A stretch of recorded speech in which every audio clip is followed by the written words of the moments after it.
Greetings guys, another video, my goodness, 3 videos to mow the world. So I just wanted to share this and I'll just disclaim at the front that I have not magnetised these guys yet, but they're going to be quite an easy magnetisation. There's sort of 20 or so magnets. There are people who are much better at showing how to magnetise minis than myself, so I will entrust that to them, but yeah, just apply those sort of principles, it should be easy enough. This is more for looking at how to actually lay out and magnetise these guys to get the most out of them. I bought the Exalted of the Red Angel box set as part of my World Eaters army. In fact, I've only bought 4 sets. That's 2 Combat Patrols, that box, and Khan, and that's pretty much me done for now with them. But so you get 2 sets of the 8-bound in there, and I must admit, before I actually took the sprues out, had a good look at them, I was very confused with this whole kit because it's a bit of an interesting concept where you've got 2 units that on paper are very similar in terms of their lore, and I think it's just the degree of possession that's taken place that distinguishes them. And also the kits aren't that different themselves, and I was kind of like, I couldn't, if you placed them in front of me, I'm not sure I'd be able to tell the difference. But having looked over them in a lot of detail now, I can confidently say I can tell the difference, but also I wasn't sure quite how to build them. So I came up with looking at the whole kit and thought, how can we build these guys so that if we want to, say, run 2 squads of 3 exalted 8-bound, or 2 squads of 3 8-bound, or 1 of each, or a squad of 6 of just 1 of them, is there a way we could do that, just to save buying more kits of what is otherwise quite an expensive kit and saving having loads of leftover parts? And yes, I think I've come up with a satisfactory way to do that. So I'll do is I'll go through the units each at a time. The champions, who are the 2 guys at the bottom, are the more complicated of the 2. But actually, in terms of building the models, in terms of the body, there's very little difference between either, just a chest plate and a head, really. The weapon loadout does vary, so the 8-bound basically have 2 big brutal melee weapons, whereas the Exalted 8-bound have 1 plus a chain type of weapon, as in a chain fist type of weapon.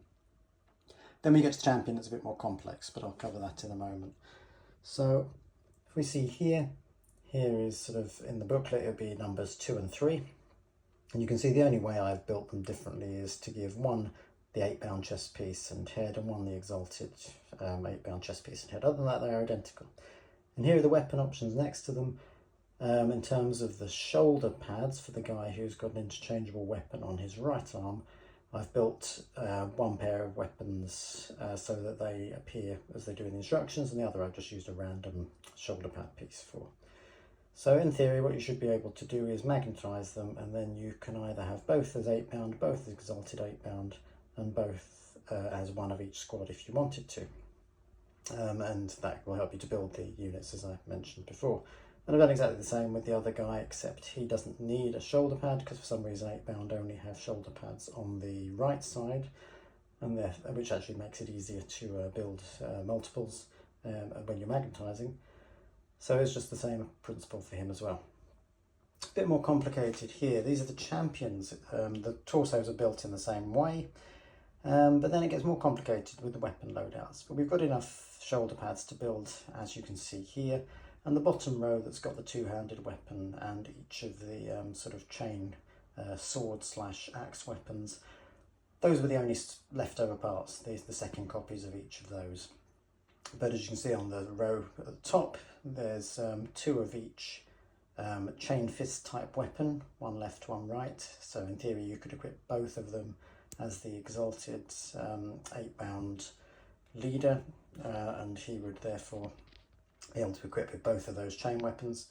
Or you could mix and match and have 2 of them, 1 with a chain weapon and 1 with the either the axe or the sword weapon immediate below. To build the weapon loadouts, or 1 of them, not both, could have the dual wielding cleaver, but I think actually, you know, it looks cool, but it's not probably the best use of the weapon in game as far as I'm aware, because it only does 1 damage. Then if you look to the far right, you can see the sort of dual wielded cleaver type weapons. These are the weapons for the regular 8-bound champion. And as you can see, we've got 2 of each there, so you could make these guys champions or just normal. And it's also worth pointing out that if you wanted to run a whole squad of 6, you would need to build one of these guys as either an 8-bound or exalted 8-bound champion, and one as just a regular 8-bound or exalted 8-bound. But as I hope you can appreciate from looking at this, you would still have the options to build the regular 8-bound or exalted 8-bound from these magnetised options as well. So it really does give you all the options in the kit pretty much.